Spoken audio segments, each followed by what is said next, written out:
Hello, welcome to a brand new video. For nearly 2,000 years, readers of the New Testament have noticed something strange. Matthew, Mark, Luke often tell the same stories, sometimes using the exact same words, and scholars are puzzled by this, and they call it the Synoptic Problem. Why are the Gospels so similar? Who copied whom? And what is this mysterious lost document known as the Q source? It's a gospel we've never seen, but perhaps it changed history. And in today's video, we're diving into one of the most greatest detective stories in biblical scholarship, the search for the Q source. According to the consensus of New Testament scholars, the shared similarities between the first three Gospels are not just a coincidence.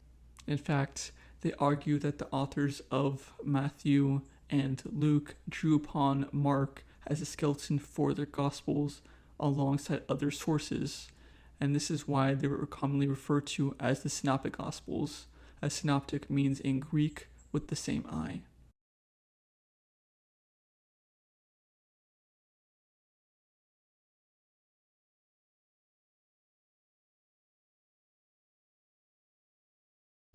For example, let's take a look at Matthew chapter 8 verses 2 to 3 and compare that to Mark chapter 1 verses 40 to 42 and Luke chapter 5 verses 12 to 13.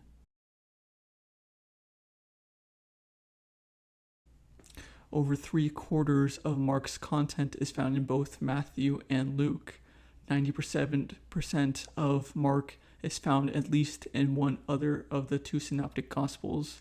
Additionally, Matthew and Luke have material in common that is not found in Mark, about 23 and 24%. Although scholars have not reached a definitive answer to the synoptic problem, the most widely accepted theory today is Markan priority, and this view holds that both Matthew and Luke used the Gospel of Mark as one of their primary sources. In addition, they are thought to have relied on another shared source, a hypothetical document known as Q, from the German Quelle, meaning source, and that's believed to account for the material that Matthew and Luke share, but that doesn't appear in Mark. The theory was first proposed in the 19th century by German scholars trying to solve the synoptic problem.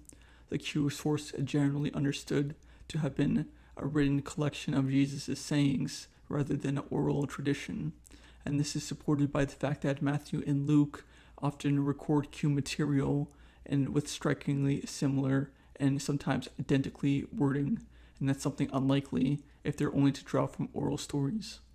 Moreover, linguistic evidence suggests that Q was originally composed in Greek, since two separate translations from another language like Aramaic would almost certainly not match word for word. Scholars usually date the final form of Q to the 40s or 50s CE, with some proposing it go back as early to 30 CE. Compare that to Mark, where scholars usually date it around 70 CE, and with Matthew and Luke coming around 80 to 100 CE.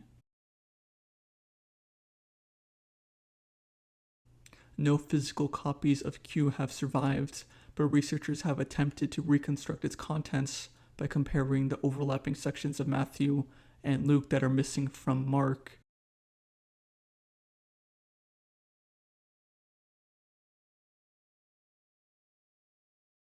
And these reconstructed fragments focus mostly entirely on Jesus' sayings and teachings, not on his birth, miracles, crucifixion, or resurrection. And this is probably indicating that the Q source was most likely a sayings gospel rather than a full narrative of Jesus' life. Famous examples from the Q source are the Lord's Prayer, the Golden Rule, love your enemy, and famous parables like the parable of the lost sheep, or the talents, or the wise and the foolish builders.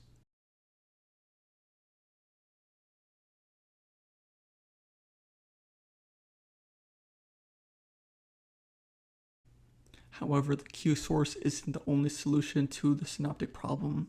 While the Q source is the mainstream view of scholars, another theory is gaining recognition in recent times, and it's known as the Ferrer hypothesis. This is the theory that states that the Gospel of Mark was written first followed by the Gospel of Matthew, and then by the Gospel of Luke, with Matthew and Luke using the earlier Gospel as a source, as stated with the Q source, or the Q theory. But how this differs is that Luke used both Matthew and Mark as a source, so there's no reason to have a hypothetical source like Q to explain the similarities. So what's the significance of Q? So Q is more than just a lost document. Perhaps it's a window into what the first followers of Jesus believed.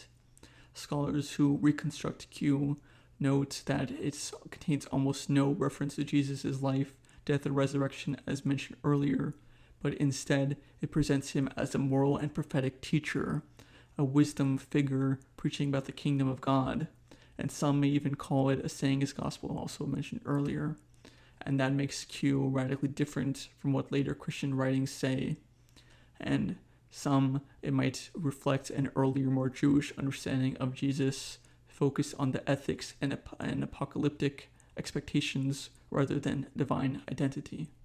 Some books that I recommend regarding the Q source or the historical Jesus in general are Giza Vermes' The Authentic Gospel of Jesus, The Historical Figure of Jesus by E.P. Sanders,